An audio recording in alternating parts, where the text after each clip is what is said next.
Cette nuit, les États-Unis ont frappé les bases nucléaires en Iran. Résultat, les marchés se sont effondrés. Ethereum est à 2200 $ ce dimanche.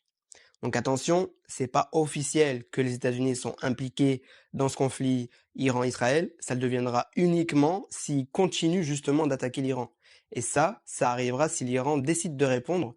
Et comment il prévoit de le faire? Il prévoit d'attaquer les bases militaires des États-Unis au Moyen-Orient.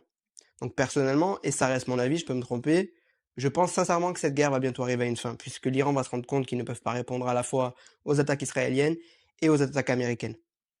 Et donc il y a des rumeurs quand même ce dimanche qui disent que l'Iran va fermer le détroit d'Ormuz d'ici quelques heures, et ça ferait vraiment exploser le prix du pétrole et ça ferait chuter les actifs risqués comme les cryptos et les actions. Et du coup, ça ferait aussi redépasser le baril de pétrole au-delà des 100 $ et ça ferait doubler le prix de l'essence dans les stations-service en Europe. En tout cas, quand même une question à se poser, si les États-Unis ont attaqué l'Iran et que l'Iran menace depuis le début de fermer ce fameux détroit d'Ormuz, pourquoi l'Iran ne l'a toujours pas fait? Je pense quand même que c'est une question à se poser, puisque ça prend juste un ordre hein, et il peut fermer le canal assez rapidement. Du côté du prix du Bitcoin, on est dans une consolidation en ce moment, on est sur un bas de range, donc de façon ultime, il faut tenir les 95 000 $, qui est le dernier support sur Bitcoin. Si on veut vraiment pas que ça parte en vrille sur les cryptos, il faut vraiment le tenir.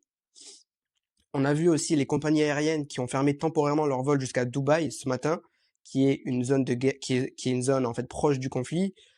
Donc c'est pour ça que les compagnies aériennes comme British Airways ont décidé de prendre cette mesure ce matin. Mais dites-vous bien quand même qu'il n'y a rien de négatif autour des cryptos de façon spécifique en ce moment. C'est la géopolitique qui fait baisser.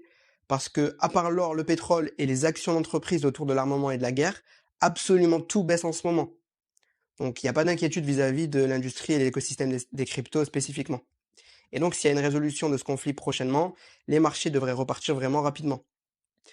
Donc si vous croyez aux cryptos, je pense vraiment que c'est encore une fois pas un élément court terme qui doit vous faire trembler, et c'est votre conviction qui doit vous faire rester.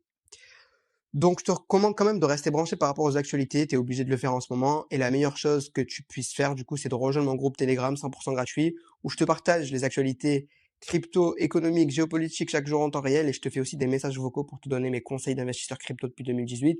On est plus de 5000 personnes dans le groupe, si tu veux rejoindre 100% gratuit, le lien se trouve dans ma bio, et je te dis à bientôt.